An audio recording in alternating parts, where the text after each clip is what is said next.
जो भी पिछले दिनों आप लोगों ने देखा किस तरह झारखंड के मुख्यमंत्री हेमंत सोरेन जी पे जिस तरह के आरोप लगाकर उनको गिरफ्तार किया और उसके बाद विश्वास मत पर सदन में बोलते हुए उन्होंने ईडी को और सीबीआई को चैलेंज किया और केंद्र की सरकार को चैलेंज किया कि वो जो आरोप लगाया गया है कि उनके नाम पर 8 एकड़ ज़मीन है, अगर वो इसके प्रमाण दे दें तो वो हमेशा के लिए राजनीति छोड़ देंगे, यहाँ तक कि झारखंड छोड़ देंगे। लेकिन अभी तक भी कोई प्रमाण सरकार ने या ईडी ने नहीं रखा है। इसका मतलब केंद्र की सरकार ईडी का, इनकम टैक्स का, सीबीआई का दुरुपयोग करके पूरे विपक्ष की सरकारों को कमज़ोर करने में, विपक्ष के नेताओं को डराने में, उन पे झूठे मुकदमे करके उनको जेल में डालने में कर रही है। और एक तरफ आदिवासियों को सता रही है। जैसे आपने देखा हंसदेव जंगल उजाड़े गए, हजारों की मात्रा में पेड़ काटे गए। आदिवासी समाज पेड़ों को बचाने के लिए कितने आंदोलन कर रहा है, लेकिन केंद्र की सरकार नहीं सुन रही है। और बड़े बड़े पूंजीपति अडानी जैसे लोगों के लिए सरकार सत्ता का दुरुपयोग करके, सेना का दुरुपयोग करके, पुलिस का दुरुपयोग करके, जांच एजेंसियों का दुरुपयोग करके आदिवासियों की आवाज़ को बंद कर रही है, दबा रही है। और एक और चीज़ हमने देखा कि ये सरकार जहाँ जहाँ बीजेपी की सरकारें हैं उन सब जगह पर अतिक्रमण के नाम पर लोगों के मकान ढाए जा रहे हैं, लोगों के मकान गिराए जा रहे हैं, धार्मिक स्थल गिराए जा रहे हैं। जैसा अभी आपने देखा उत्तराखंड के अंदर, हल्द्वानी के अंदर, वनपुलपुरा के अंदर, वहाँ धार्मिक स्थल भी गिराए, लोगों के घर भी गिराए।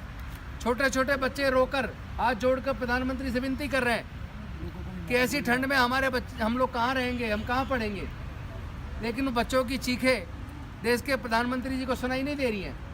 और इसलिए सुनाई नहीं दे रही है कि बीजेपी का चाल चरित्र देश के अल्पसंख्यक वर्ग के खिलाफ है, उनका चाल चरित्र देश के अनुसूचित जाति और जनजाति के खिलाफ है।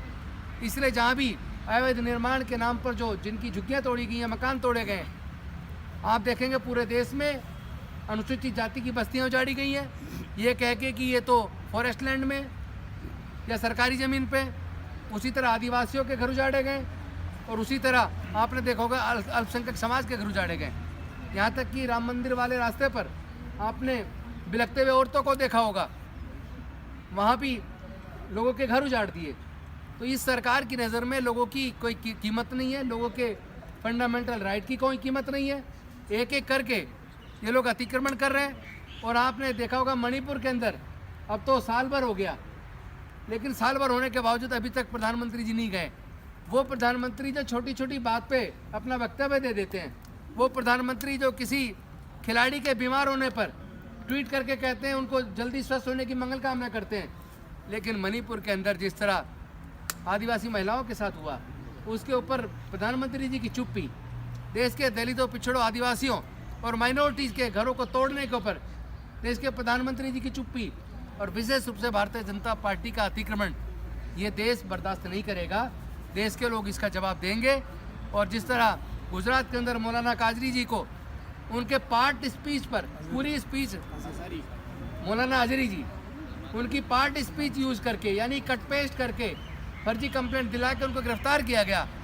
और जबकि एक तरफ ऐसे बहुत सारे हैं जो साधु के बेस पर खुलेआम मुस्लिमों का कत्लेआम करने की बात कर रहे हैं, बौद्धों का कत्लेआम करने की बात कर रहे हैं, ईसाइयों को मारने की बात कर रहे हैं। लेकिन ऐसे भगवा बेस के ऐसे नकली साधुओं को गिरफ्तारी के लिए कोई कार्रवाई अभी तक बीजेपी की सरकार ने नहीं की है।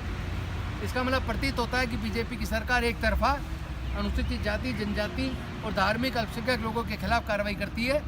इसको आने वाले समय में भारत के लोग जवाब जरूर देंगे। और इन्हीं शब्दों के साथ मैं चाहूँगा कि और कोई ठीक है, तो मैं चाहता हूं कि आपके माध्यम से ये बात लोगों तक जानी चाहिए कि केंद्र की सरकार देश के अनुसूचित जाति, जनजाति, पिछड़े वर्ग, मजदूर, किसानों का अतिक्रमण कर रही है, उनको टॉर्चर कर रही है और जनता इसका जवाब जरूर देगी। सर, ये हल्द्वानी का जो इतना बड़ा इशू हुआ, आपको क्या लगता है?